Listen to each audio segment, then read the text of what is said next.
Az konuşacağız, çok çalışacağız inşallah. Kardeşlerim kolay gelsin. Allah kaza bela vermesin. Görüşürüz. Abi hoş bulduk. Nasılsınız? Abi ne var ne yok? Nasıl durum?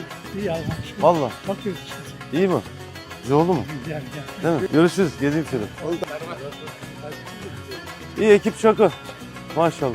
Daha iyi olacak. Yaptıkça da oluyor. Allah kaza bela vermesin. Hayırlı mesailer. Kolay gelsin. Hacım ne var ne yok? Oldu mu bu iş? Valla geçer not aldık mı? Nasıl halim Akgül? Baştan geçen de oyunu verdik zaten. Allah razı olsun. Nasıl beğendin mi farkını?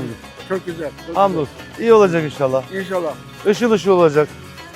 Hatıranız ömür boyu. Allah'ın izniyle. Allah razı Var mı olsun. bizden bir emrin? Teşekkür ederim. Ben Sağ şu olun, diğer sağ şantiyelere bakayım.